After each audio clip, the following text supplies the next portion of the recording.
Et pourquoi ce masque aujourd'hui, Jacques? On t'a jamais vu porter des masques. Ah, Jacques, ton micro. Voilà, donc tu peux donner, oui, l'autorisation d'enregistrer à Geneviève. Geneviève, ouais. Ben, je pense que c'est bon, là, et elle, là. Oui, oui. Ah non, elle demande de demander l'autorisation. Oh, oui. D'accord. Vas-y.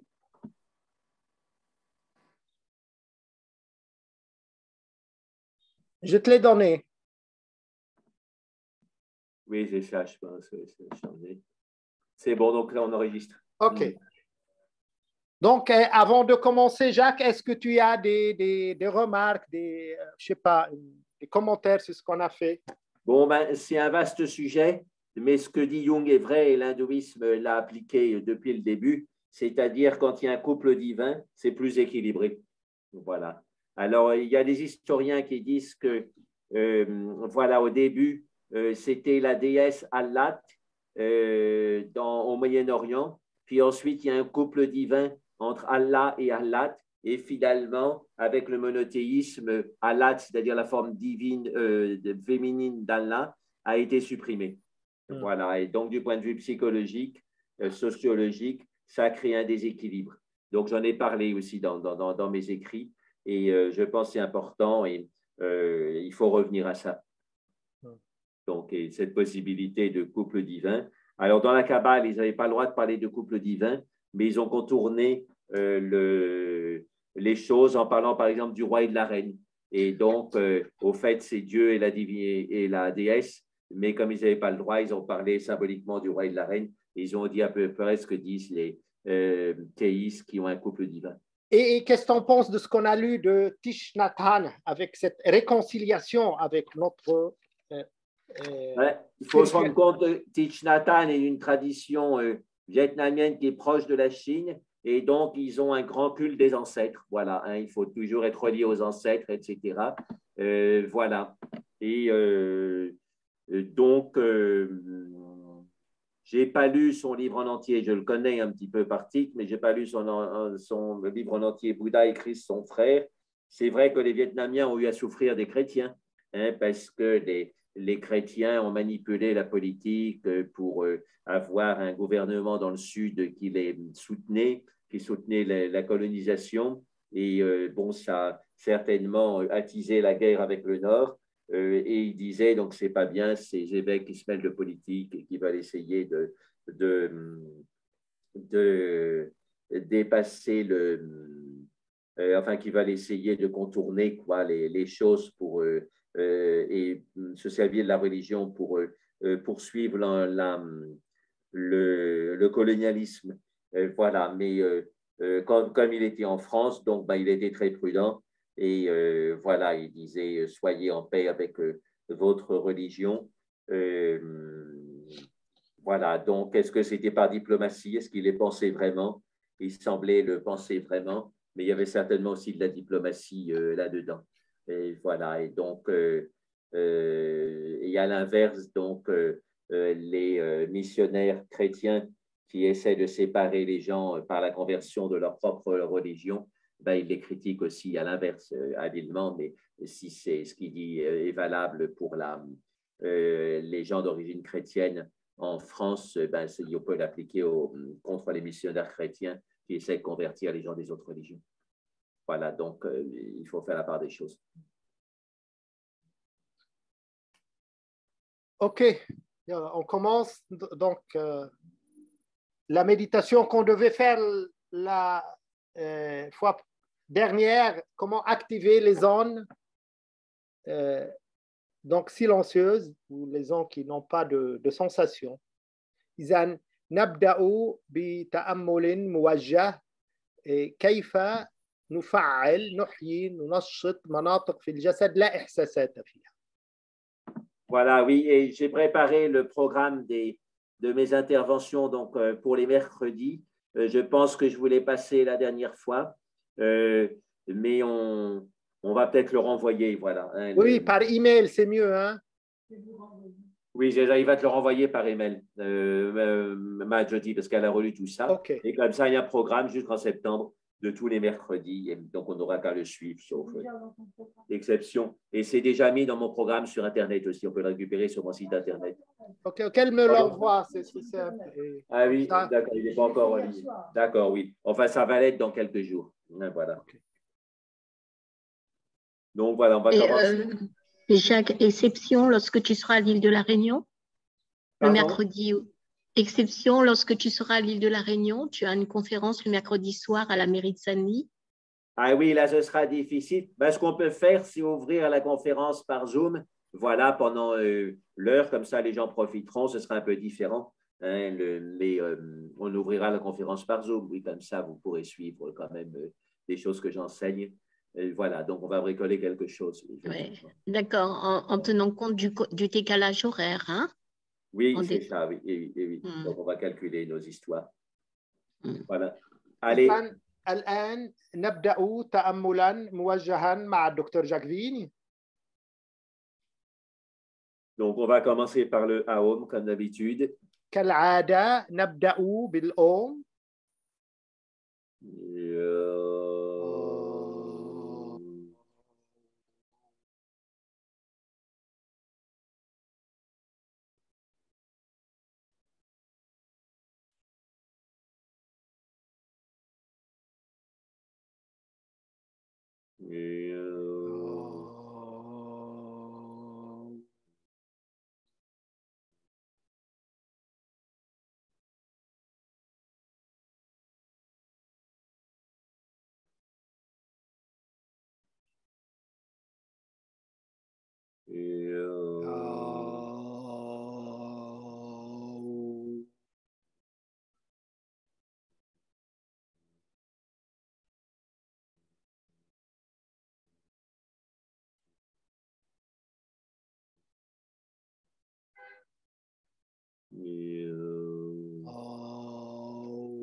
Alors, nous allons commencer par faire un lien très simple entre cette idée de mère divine et l'idée de rééquilibrer les sensations.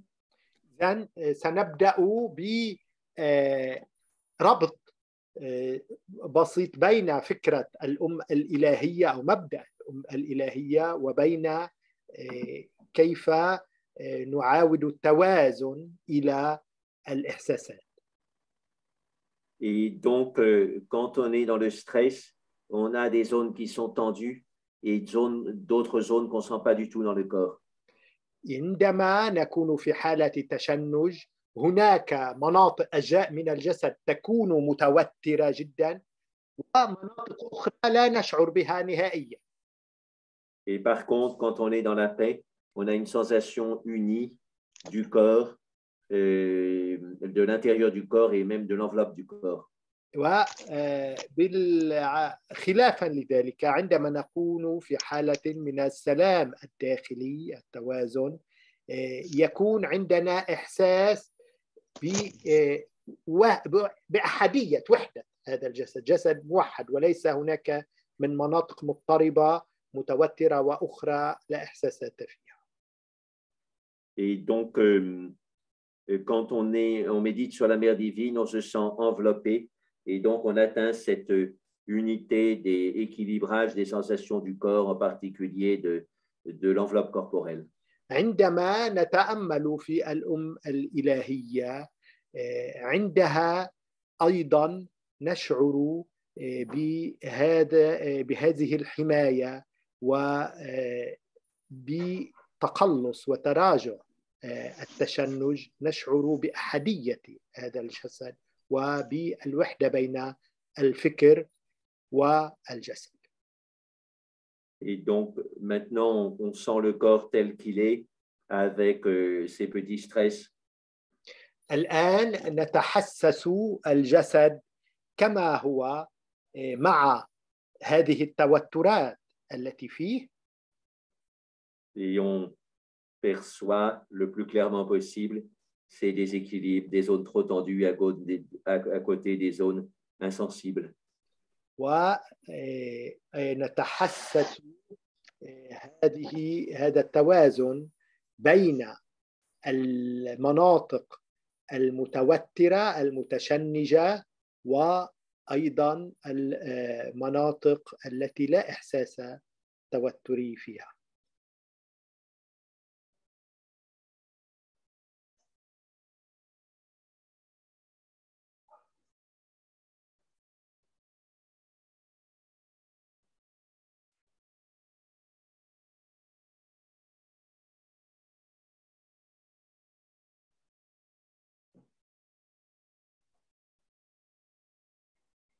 Maintenant, on imagine, ressent, visualise deux mains de lumière sur notre tête.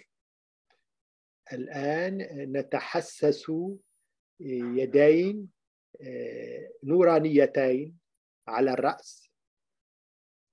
Pour mieux sentir la chaleur de ces deux mains de lumière, on peut même imaginer que le crâne est rasé. وكي نتحسس أكثر يمكن أن نتخيل أن جمجمتنا أن رأسنا محلوق تماما.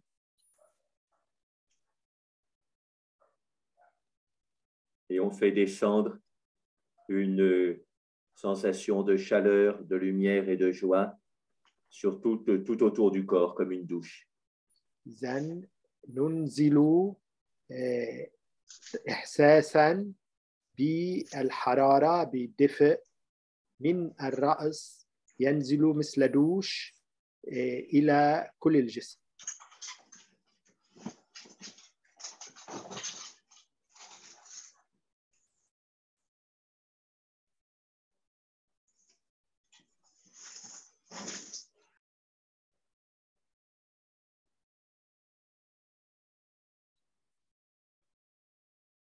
Et on associe cette douche de lumière au sentiment d'enveloppement par la mer. إذن نربط بين دوش النور النوراني هذا وبين الإحساس بحماية الأم. Si on est gêné par la notion de mère divine, on peut parler de mère archétypale. إذا كان المرء ينزعج من فكرة أو مبدأ الأم الإلهية يمكن أن يستخدم مكانها الأم القديمة الأركاييك يعني العتيقة.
On continue à faire descendre la douche de lumière comme un enveloppement maternel.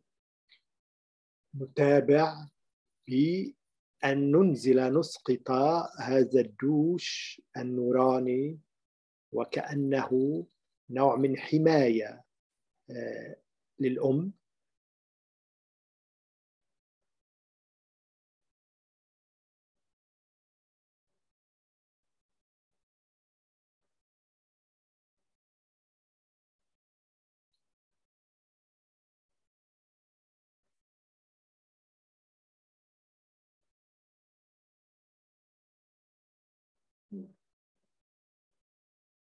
On peut rapprocher cet aspect apaisant de l'enveloppement maternel à la coutume de mettre un châle en méditation.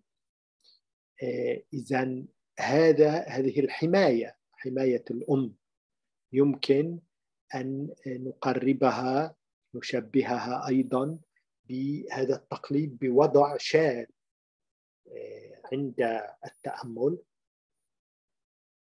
Je sais que j'ai passé une petite trentaine d'années en Inde et l'été, quand il fait très chaud, 40 degrés, je mettais quand même un châle.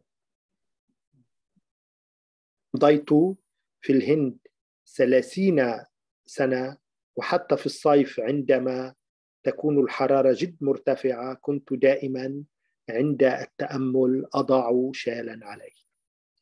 Donc, ce que je faisais, je me mettais torse nu et je mettais un châle de coton très léger.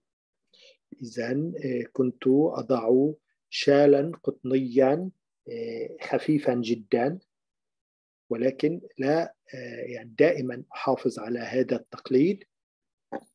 Et je ne mettais pas de ventilateur pour ne pas être perturbé par le courant d'air. وكنت أمتنع عن وضع المروحة كي لا تزعجني إذن التيارات الهوائية، الهواء والرياح التي تسببها المروحة. Parce que le mental est directement en relation avec les sensations de la peau.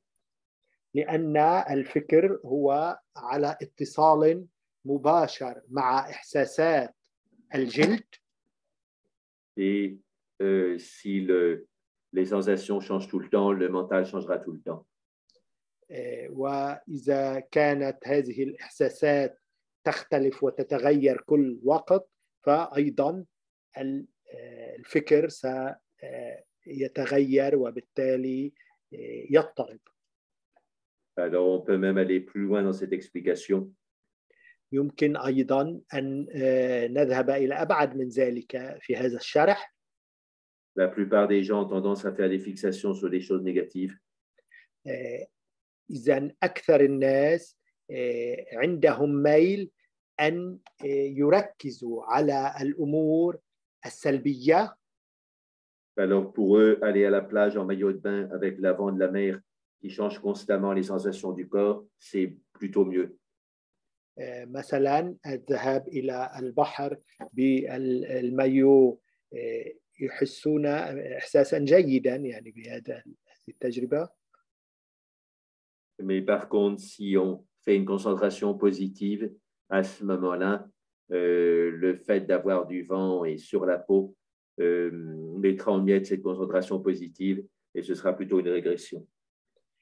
لكن إذا يعني تعرضنا للهواء مع الجسم عار، فهذا سيغير بإحساسات الجلد وبالتالي يساعد في إثارة الفكر وفي اضطراب الفكر.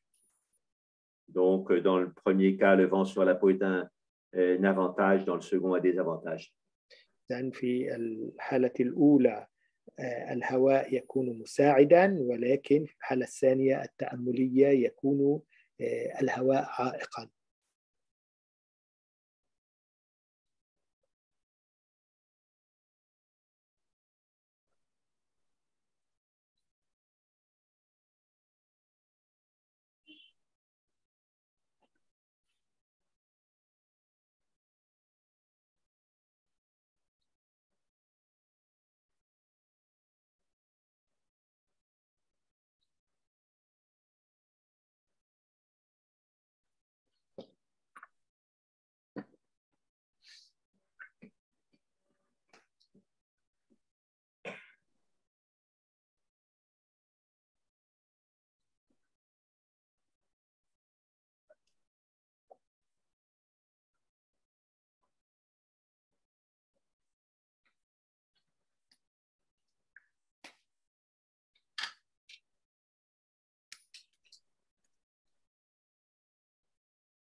Maintenant, on va rentrer plus dans le détail des sensations par par exemple au visage.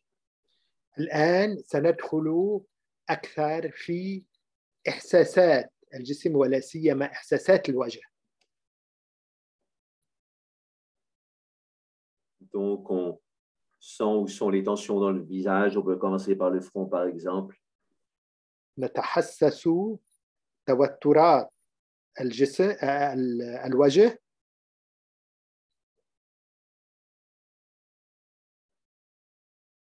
Par exemple, l'anxiété donne des tensions entre les sourcils. مثلا القلق يسبب توترا أو يتجسد في توتر بين الحاجبين. L'étonnement fait remonter les sourcils en accent circonflexe, donc donne une tension au milieu des sourcils. الاندهاش يعطي أيضا توترا بين الحاجبين.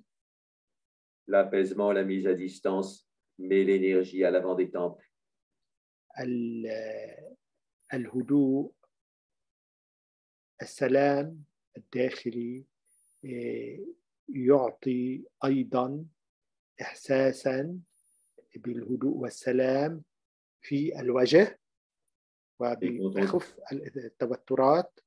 Et quand on développe sa capacité de paix intérieure et d'observation profonde du mental, عندما نطور هذه القدرة على السلام الداخلي والفكري, l'énergie passe en haut et en arrière des tempes.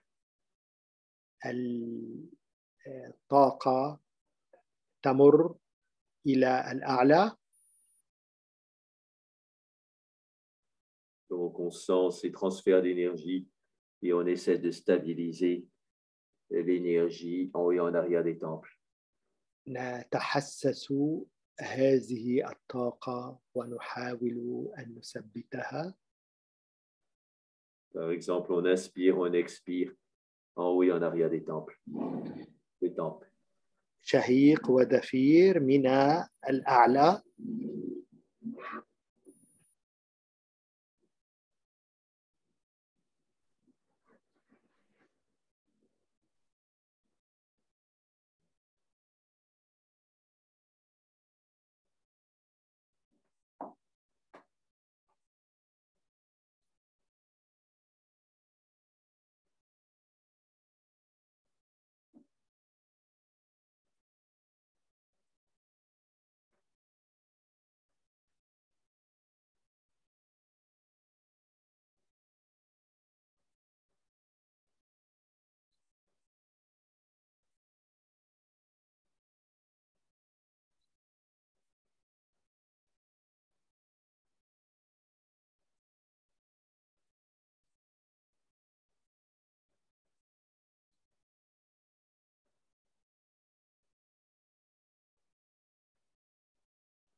Maintenant, on continue avec l'étage moyen du visage. نواصل الآن مع القسم الأوسط من الوجه. Donc, on observe son état de base en ce moment avec certaines tensions. نراقب ما فيه من أحاسيس وتوترات. Ça contracte certaines zones bien précises. توترات قد تؤدي إلى قبض بعض المناطق يعني عكس الانبساطها تشتد تشد. On peut prendre par exemple l'exemple de la tristesse qui fait pleurer, donc qui stimule l'intérieur des yeux, l'angle interne des yeux. نأخذ مثلا على ذلك الحزن يسبب البكاء وتشتد يعني منطقة العينين. Et donc, la joie, au contraire, stimulera l'extérieur des orbites. وعلى خلاف ذلك ونقيض ذلك الفرح يسبب انبساطا في العينين. Et si on voit par exemple une photo uniquement des yeux d'une personne, إذا مثلا راقبنا صورة عينين لإنسان ما فقط العينين وليس الوجه كله, on peut voir s'il sourit en regardant l'extérieur des yeux. يمكننا أن نعرف إذا كان يبتسم من دون أن يعني نرى شفاهه بمجرد أن ننظر إلى طرف العينين. Et donc, on apprend à inverser les tensions de la zone des orbites comme un négatif et une photo habituelle. إذن نتعلم كيف نقلب الإحساسات من سلبية إلى إيجابية بالشغل على مثلا العينين, وضعية العينين. Quand on passe du négatif à la photo habituelle, le blanc devient noir et le noir devient blanc. عندما مثلا نتحول من الصورة إلى النيجاتيف تبع سلبها, الأبيض يصير أسود والأسود يصير أبيض. De même, quand on passe d'une émotion perturbatrice à son contraire, كذلك عندما يعني ننتقل من انفعال مضطرب إلى عكسه, يعني من الحزن إلى الفرح, les zones tendues deviennent relaxées, les zones relaxées deviennent tendues ou pleines d'énergie. إذن المناطق المتوترة تصير مسترخية والعكس. Donc, on pratique avec les yeux, et puis ensuite, on va les yeux, l'étage moyen du visage. نواصل الممارسة مع العينين.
Maintenant, on descend dans l'étage inférieur du visage, donc on fait un travail analogue.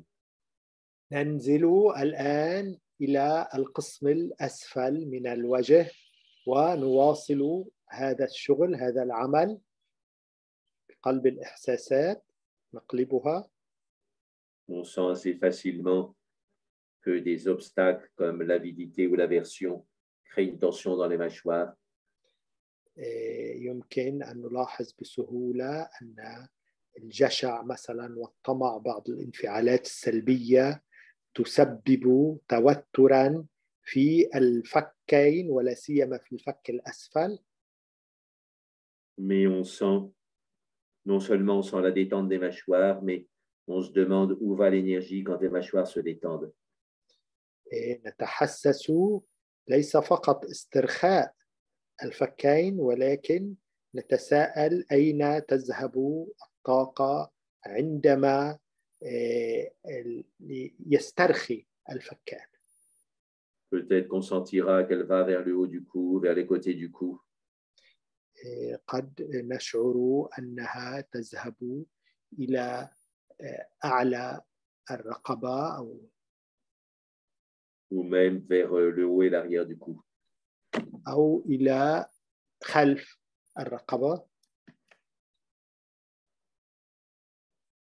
Bien sentir ce glissement d'énergie quand on passe de l'émotion perturbatrice à l'apaisement. نتحسس هذا التحول في الطاقة عندما ننقلب نغير من التوتر إلى الاسترخاء والهدوء. Ce qui circule guérit. ومع هذا التحول والحركة نشفي العديد من الانفعالات. Ceux qui ne circulent pas épuisent comme un poison lent. وما لا يجري في الداخل يبقى في مكان واحد يتحول إلى سموم مضرة وقاتلة مع الوقت.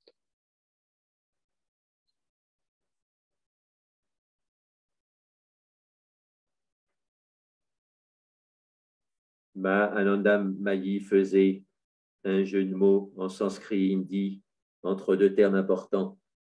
ما أناندا مايي كانت تستخدم إذا لعبة جودمو يعني تعبير معين بين السانسكريتية والهندية. Entre Visha qui veut dire objet d'essence. بين فيشاك أي موضوع الحواس. Et un autre Visha avec le chat, avec la pointe de la langue vers le haut, le chat qu'on appelle rétroflexe, ça se prononce donc Visha. وفيشا هي عندما حركة نصعد اللسان نحو الفك الأعلى. Et donc Visha, ça veut dire le poison lent. فيشا تعني السم البطيء. Et donc elle disait que Visha, c'est Visha, c'est-à-dire l'attachement aux objets d'essence est un poison lent. يعني أن التعلق بموضوع الحواس هو سم بطيء.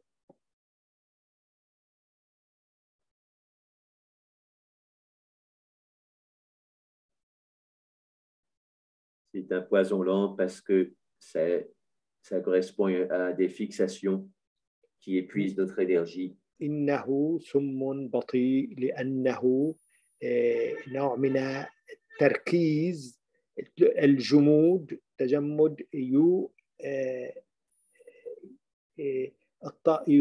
يخسرنا يجعلنا نفقد طاقتنا.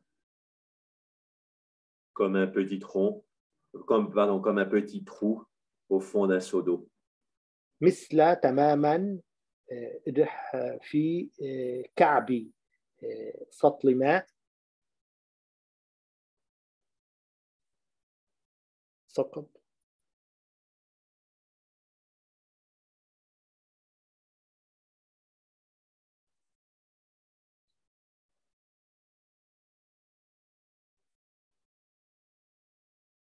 Maintenant, on approche de la fin, on sent rapidement les tensions du thorax. الآن نتحسس إحساسات الصدر. On sent qu'elles sont reliées à des émotions plutôt perturbatrices, stress, sensation de manque. إذن هذه إحساسات ترتبط بتحسس اضطرابي توتر. Et finalement, on lâche les tensions et sent que l'énergie va dans les zones qui n'étaient entre les tensions qui n'étaient pas ressenties. إذن نتحرر من هذه التوترات ونرسل الطاقة إلى المناطق غير التي لا إحساسات فيها. Il y a une image toute simple qui me vient à l'instant. هناك صورة تحضرني الآن.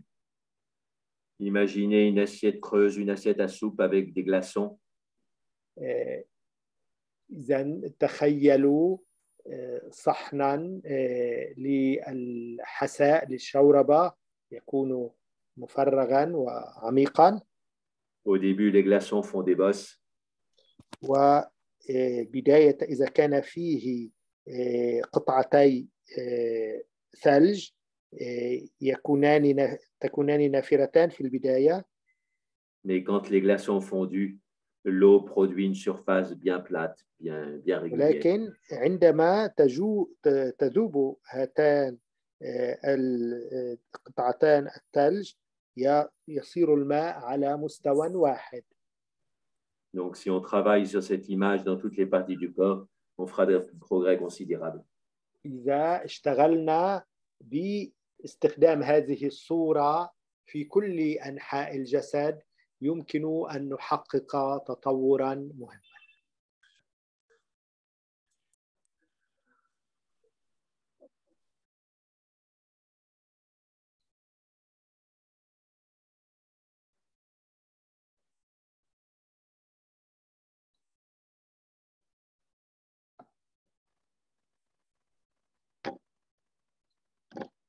Pour terminer, on reprend la visualisation de départ avec les mains de lumière sur la tête. إذن ختاماً نستعيد الصورة التخيلية التي بدأنا بها هذا التأمل، أي اليدان النورانيتان فوق الرأس. On fait descendre la douche de lumière, de tiédeur, de joie sur tout le corps de façon. ننزل دوش النوراني على الجسم بأسره. Et on voit que cette douche nous unifie. Donc la sensation de la douche est complètement unifiée et unifiante. إذن نتحسس كيف أن هذا الدوش النوراني يوحد جسدنا كله بإحساس واحد.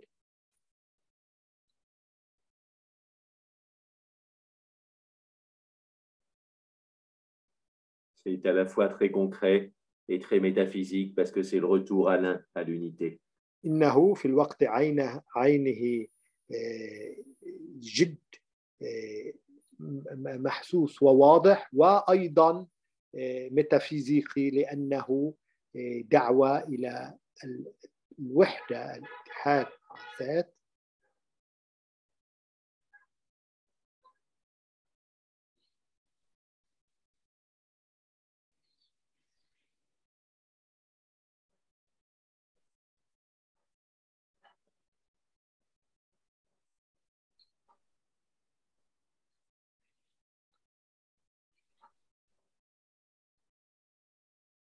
Je raconte souvent ce que m'avait écrit Tenzin Palmo. Elle avait un groupe de jeunes moniales qui avait été faire 10 jours de Vipassana avec Goenka. دائما أروي ما قالته تنزين بالمو. كان عندها مجموعة من الراهبات أمضوا رياضة ذهنية وبالأحرى يوغية مع الفيباسانا لغوينكا. Et donc pendant 10 jours, elles ont senti toutes ces différences entre les zones tendues et les zones autour qui étaient aveugles et sans sensation. يعني خلال 10 أيام تحسسوا هذا الفرق بين المناطق المتوترة والمناطق التي لا إحساس فيها. Et quand elles sont revenues, elle leur a demandé de faire pendant 10 jours la descente de la lumière dans le corps. وبعد عودتهم طلبت منهم أن خلال 10 أيام أن يمارسوا هذه الطريقة نزول إسقاط التي مارسناها النور دوش نوراني في الجسم. On sent la lumière qui descend par le sommet de la tête. إذا نتحسس هذا النور الذي ينزل من أعلى الرأس et qui enveloppe de façon très complète tout le corps. والذي إذا يغطي يغلف بطريقة واضحة ومحسوسة كل الجسد. Et qui pénètre aussi de façon très complète tout le corps. والذي يخترق بطريقة أيضا محسوسة كل الجسد.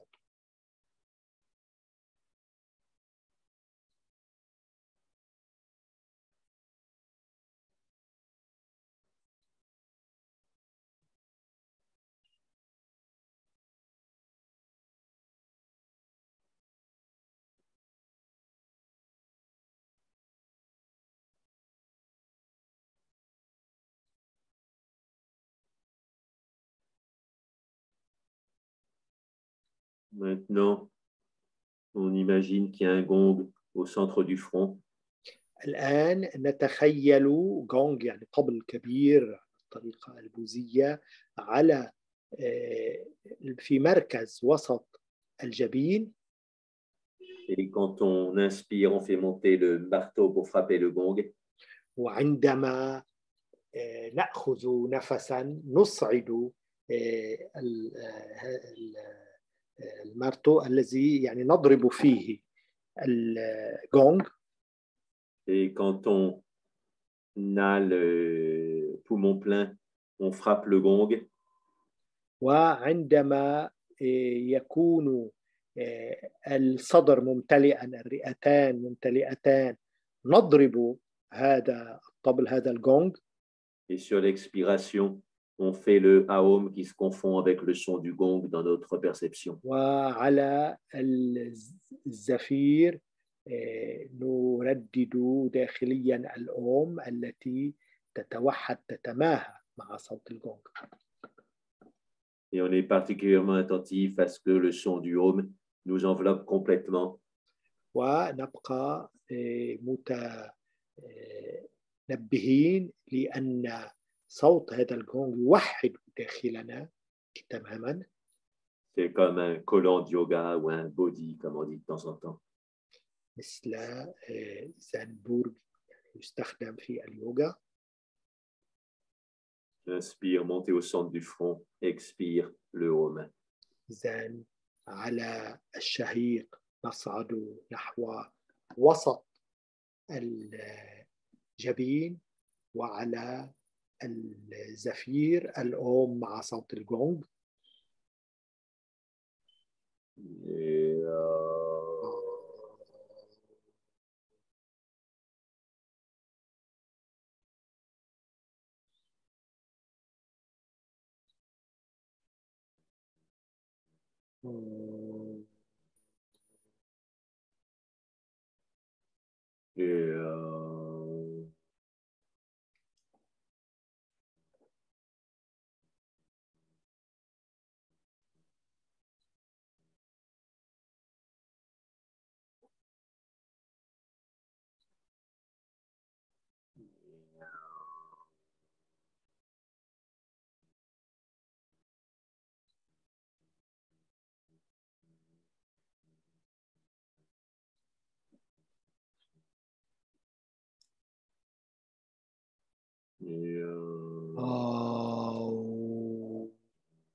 Et on peut passer aux échanges. Oui. Donc, déjà, Et tu as parlé de l'importance du châle dans la méditation et tu as dit que, par exemple, si on est à la mer avec un maillot, donc le vent, il fait agiter, il a un effet sur la peau qui, en quelque sorte, agite l'esprit. C'est bien. Oui, oui, tout à fait. Donc, il faut toujours se protéger. Ce n'est pas uniquement pour un effet psychique, mais aussi un effet corporel. Alors, pour l'effet corporel, c'est variable. Hein. Si on a chaud, le vent, ça nous rafraîchit, donc c'est bon. Mais au niveau psychique, c'est dispersant. Et il y a un produit chimique, je pense, c'est la kétorphine ou quelque chose comme ça, un nom en quête, ou kétamine, pardon, je pense que c'est kétamine, K-E-T-A-M-I-N-E, qui donne des tas de petites sensations corporelles inhabituelles et ça perturbe complètement le mental et on rentre dans une sorte de confusion des souvenirs. Il y a plein d'images qui viennent dans tous les sens. Et certains psychiatres l'ont utilisé pour faire remonter des souvenirs de l'inconscient. Mais le problème, c'est qu'on peut en fabriquer aussi avec ces systèmes. Et donc, mais la base de ce produit, donc kétamine, ça bouleverse les sensations du corps et du coup, la production des images mentales est aussi bouleversée. La kétamine, mais c'est une sorte de grande dispersion mentale à cause de la dispersion des sensations physiques. ben, donc, est-ce qu'on peut dire en quelque sorte, on a intérêt à s'habiller d'une manière décente, vu que c'est ce que je vous ai dit, hein, ça dépend de son niveau. Hein, si on est fixé sur des choses négatives, le fait d'aller à la plage avec le vent de la mer qui change tout le temps vos sensations, ça fait sortir du négatif pour amener dans un état neutre. Donc, c'est plutôt un progrès. Mais si on a déjà une bonne capacité de méditation, le fait d'avoir le vent sur la peau, ça dispersera notre concentration et ce sera plutôt une régression. Donc, ça dépend du niveau où on en est. C'est vrai, les gens qui vont à la plage l'été, j'en ai vu ce matin parce que je me suis promené au bord de la mer à Roquebrune-Cap-Martin, et ben ça leur fait du bien parce que sinon, quand ils restent à rien faire, ils font des fixations sur des choses négatives et donc le vent de la mer, au moins, ça casse ces fixations négatives et c'est un progrès pour eux. Mais si on est sur une concentration positive, le vent de la mer va casser cette concentration positive et ce sera une régression. Donc le système est clair. OK. Et qu'est-ce que tu as dit à propos des yeux? Donc, tu as dit qu'on peut savoir que quelqu'un est en train de sourire, même sans voir sa bouche, c'est uniquement par les… Il y a des petites rides sur les côtés des yeux qui sont liées au sourire. C'est comme un sourire des yeux. Et donc, rien qu'en voyant les yeux et l'extérieur aussi des orbites, on peut voir si quelqu'un sourit ou non. De même qu'il y a le sourire des lèvres qui fait remonter le coin des lèvres, de même le sourire des yeux fait un petit peu remonter les muscles sur les côtés des yeux. Et puis il y a le sourire de Duchenne qui est le sourire du bébé à sa mère, qui est un sourire qui fait intervenir les muscles des yeux, alors que le sourire social est souvent un peu hypocrite, ne fait intervenir que le coin des lèvres. D'ailleurs, on le dit sourire du coin des lèvres, c'est-à-dire il y a un petit signe social, d'accord, qu'on ne va pas vous agresser directement, mais si les yeux ne sourient pas en même temps, on sent que c'est un peu hypocrite, que c'est un sourire de convenance. Et tu as parlé de la piqûre dans le visage, donc c'est dans ce sens. Et donc, piqûre dans le visage, c'est-à-dire il y a le stress de l'ego et de l'anxiété qui met l'énergie entre les sourcils. Il y a l'étonnement qui fait redresser le milieu des sourcils comme un accent circonflexe. Et il y a la paix profonde et la capacité d'observer profondément son mental qui stimule l'arrière des tempes.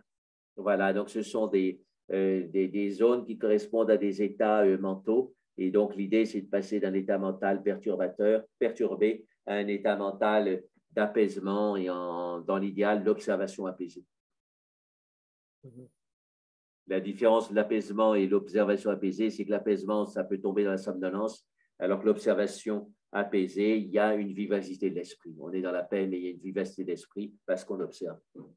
Et donc, pour les yeux de tristesse, quand on est triste et quand on pleure, tu peux reprendre ce que tu as dit? Oui, quand on pleure, on a non seulement les yeux qui coulent, c'est-à-dire l'angle interne des yeux qui est stimulé, mais on a le nez qui coule. Hein, les bébés, quand ils pleurent, ils ont le nez qui coule. Et donc, c'est aussi autour de l'axe central, du plan central que ça se passe.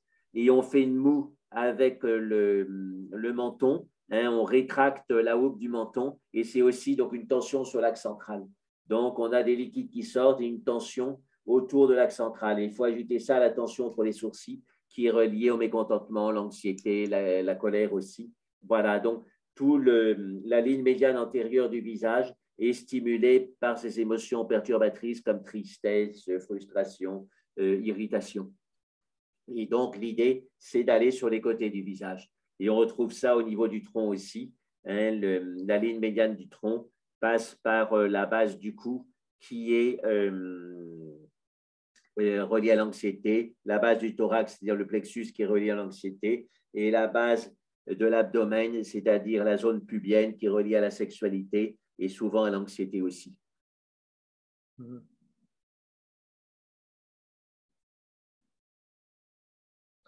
Est-ce qu'il y a d'autres questions avant de... S'il y a des gens qui désirent poser des questions, voilà, c'est le moment.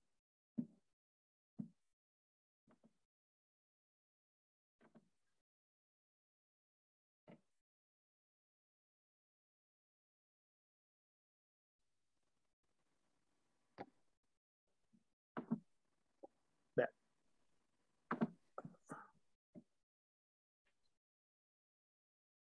Geneviève n'est pas là pour qu'elle nous secoue. Qu'elle nous pose. C'était elle qui commence.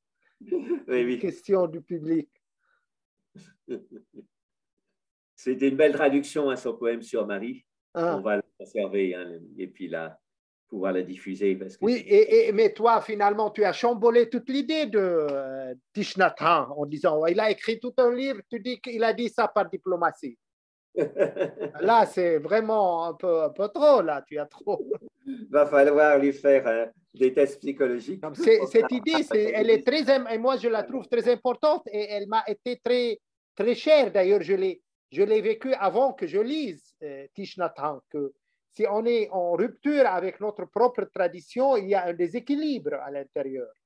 Et c'est ce que je vois toujours, que c'est ce que j'ai vécu et senti chez les Français qui sont déchristianisés, qu'il y a vraiment dans cette rupture avec leur tradition un déséquilibre, un certain déséquilibre spirituel et psychique. Et c'est ce qu'il dit d'ailleurs, il parle à partir de sa constatation, lui. Il parle à partir d'une constatation très claire chez lui. Et il a écrit tout un livre pour expliquer ça. Que voilà, non. Même, je ne vous demande pas de vous christianiser de nouveau, mais au moins ne soyez pas contre votre tradition d'origine. Oui, il dit à un moment, une religion, une pratique religieuse, c'est fait pour vous améliorer. Et si ça ne vous améliore pas, changez-en. Il le dit aussi. Oui, d'accord, mais je t'ai dit, mais ne soyez pas contre elle, c'est ça. Et cette déchristianisation, aller à l'encontre. Tu sais, moi, je vais te donner encore un autre exemple que j'ai vécu en Inde et par rapport à ce que toi, tu parles de l'Algérie et des problèmes anti-français dans l'Algérie. Moi, j'ai vécu en Inde et je connais bien les Algériens pour faire la différence et j'en ai parlé et ça m'a toujours causé des problèmes. Parce qu'en Inde, malgré qu'ils ont subi la colonisation britannique, tu ne vois pas qu'ils détestent les Anglais. C'est vrai, oui. Ils les aiment, mais ça m'a complètement étonné. Moi, je m'attendais quand j'étais en Inde de rencontrer un peuple anti-anglais et qui déteste les Anglais. Ce n'est pas du tout. Pour eux, c'était une époque qu'ils ont dépassée et que voilà, ils désirent maintenant être en bonne relation avec les Anglais et ils le sont. Oui, alors que, par contre, les Algériens, ils sont toujours en France et détestent les Français.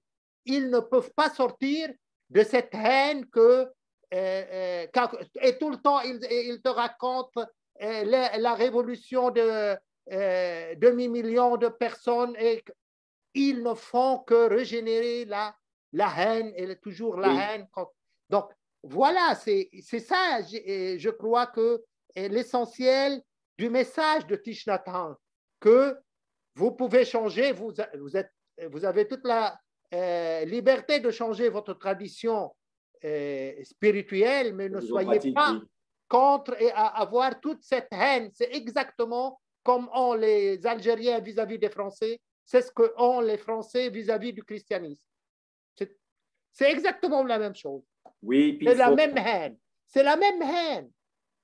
Et là, je te dis que voilà, il a écrit tout un livre pour expliquer ça à partir de sa constatation, et toi, tu renverses toute son idée. Il a dit ça par une simple diplomatie. Parce qu'il est habité en livre, on est réfugié. Hein? Donc, il se méfie. Et parce que c'est quelqu'un, c'est un bouddhiste, c'est pas un Français.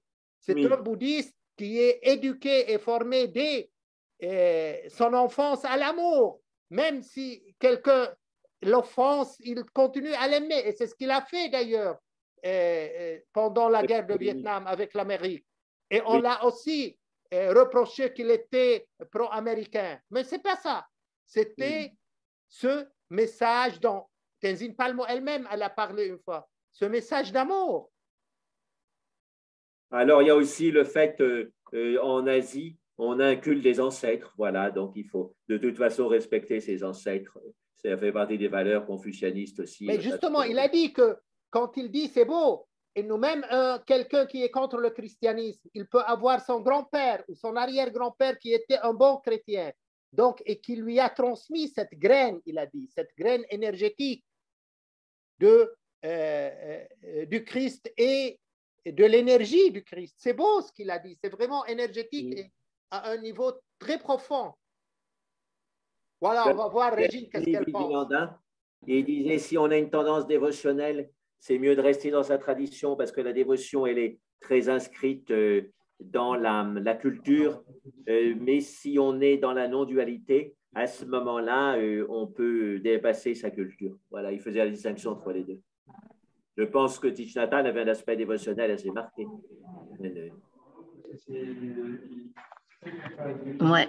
Par rapport à ce que vient de dire Luis, Jacques, tu sais que ça existe la psychogénéalogie et notamment on travaille sur l'arbre généalogique et d'où l'importance justement de la transmission de génération en génération de cette graine dont parle Luis et ce qui explique entre autres l'importance de la psychogénéalogie qui est une forme de thérapie.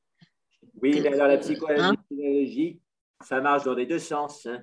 On peut passer de l'amour d'une génération à l'autre, mais de la haine aussi. Regarde le Moyen-Orient, hein, c'est une psychogénéalogie pathologique qui transmet la haine depuis le XIV siècle, hein, la haine entre les musulmans, et ça continue, tu vois, et ça c'est transmis par la religion.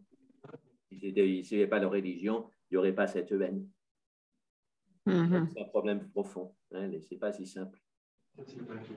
La psychogénéalogie, c'est bien. Il y a plein de choses qui passent, c'est comme un fleuve, ça apporte l'eau qui donne la vie, mais ça apporte une pollution qui peut empoisonner aussi. Et les deux sont dans le même fleuve, donc il faut filtrer. C'est ça notre responsabilité.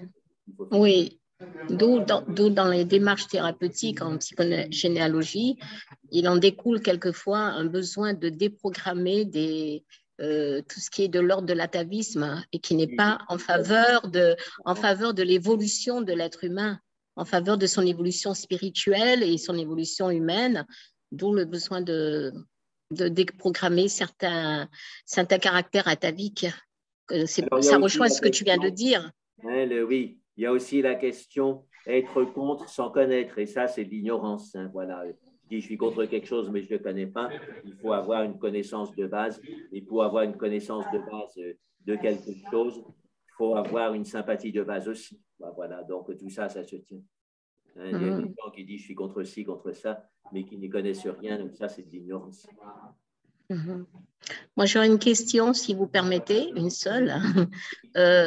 Vous parliez vous parliez tous les deux de l'importance de l'archétype féminin, déjà justement à travers Marie, oui. La Vierge Marie.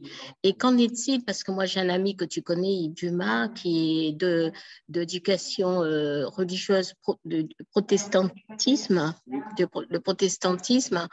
Et moi, il m'en parlait quelquefois, il me disait que la Vierge Marie a peu de place dans cette religion. Alors, oui. Qu'en penses-tu de cela, Jacques? Moi, ça m'a...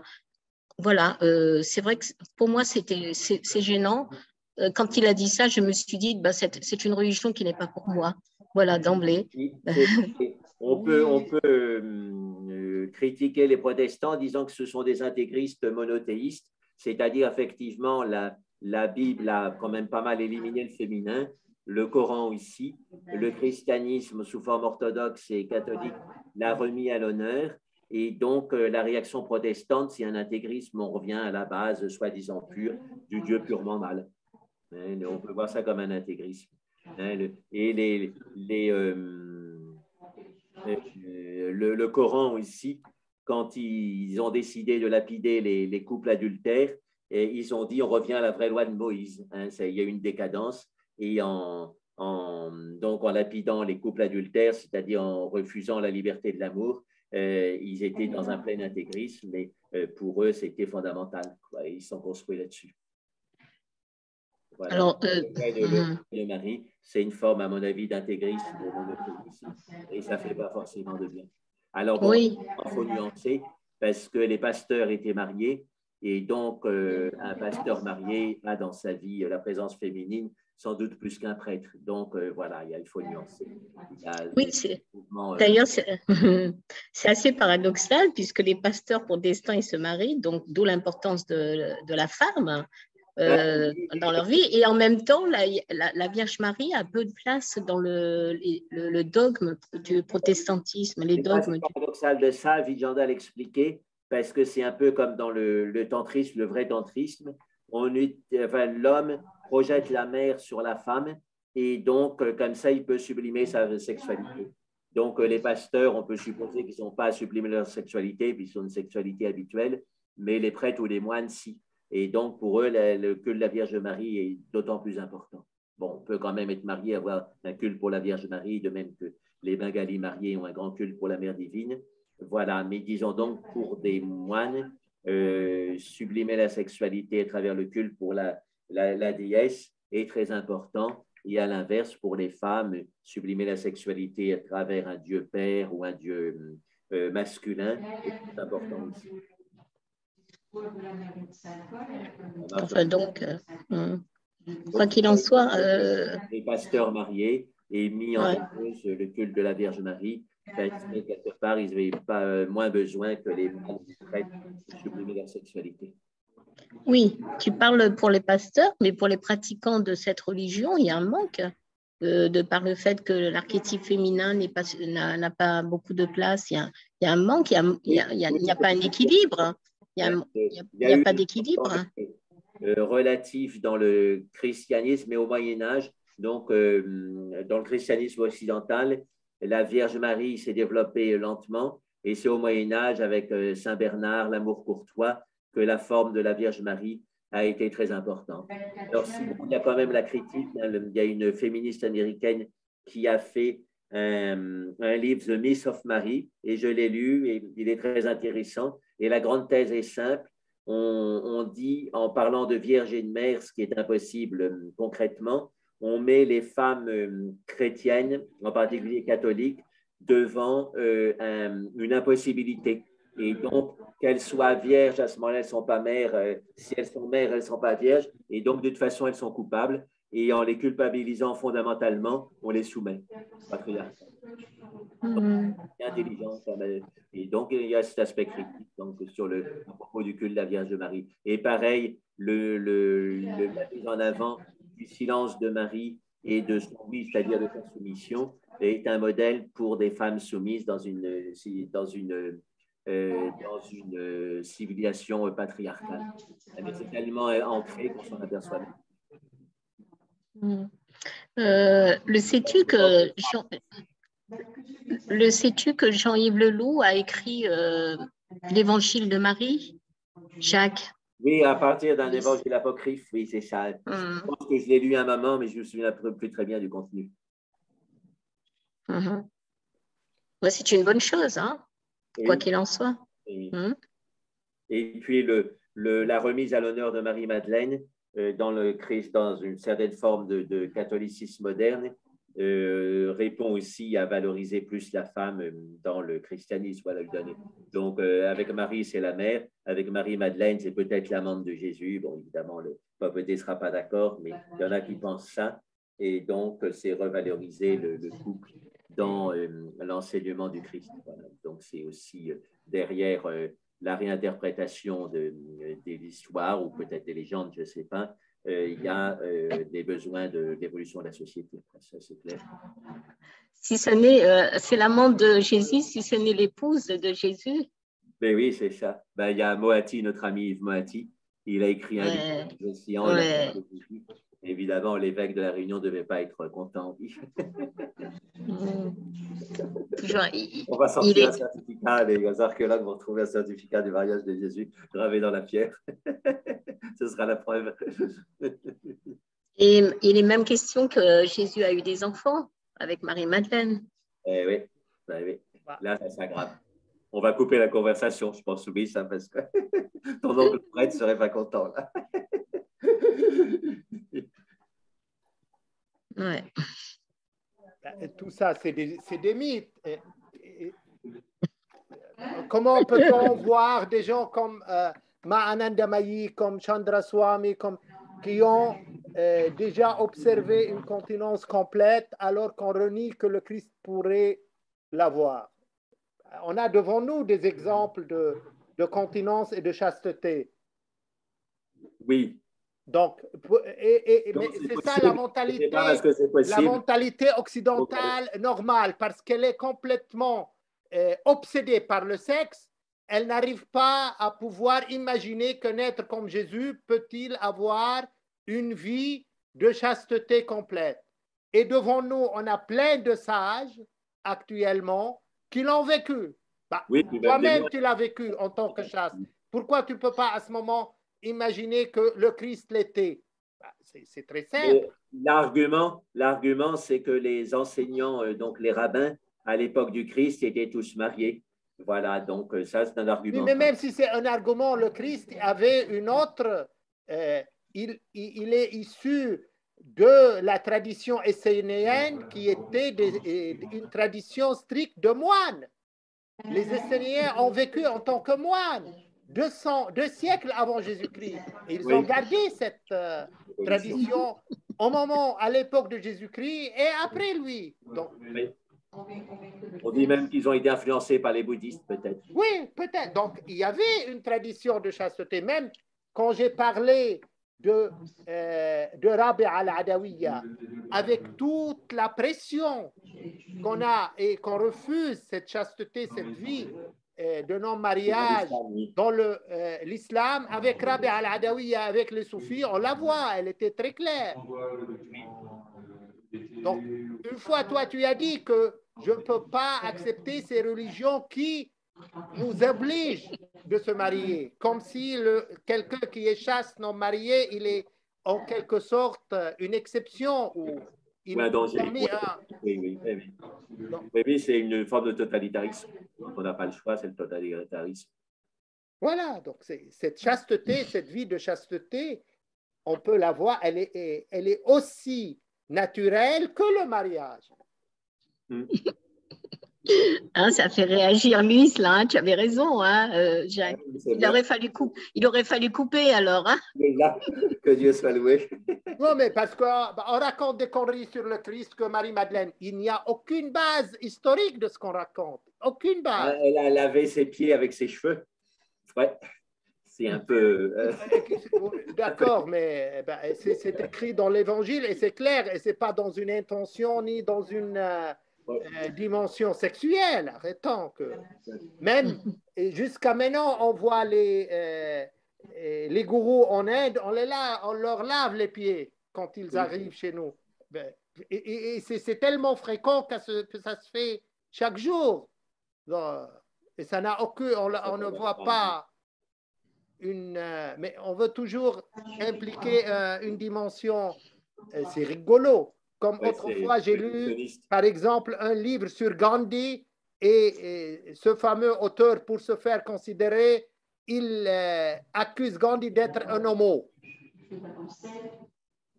Oui, c'est vrai qu'il n'y a pas avoir beaucoup de battes. Ou peut-être c'est un livre qui a vendu des milliers d'exemplaires. On peut se raconter n'importe quelle histoire, comme on a dit, il y a un proverbe en arabe qui dit khalif ta'raf, c'est-à-dire dis le contraire pour que tu sois célèbre. Dis le contraire de ce qu'on est convenu et de ce que tout le monde dit pour que tu sois célèbre. Et c'est ça les gens qui racontent des conneries uniquement pour se faire, pour arriver à une certaine célébrité. Et on voit ça aussi chez les PhD américains. Il faut qu'ils disent des choses nouvelles et alors voilà, c'est du moment que ça n'a pas été dit, c'est intéressant, etc. Même si c'est des conneries. Il y a à dire pas mal de bêtises.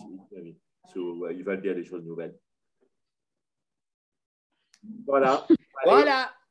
Au revoir.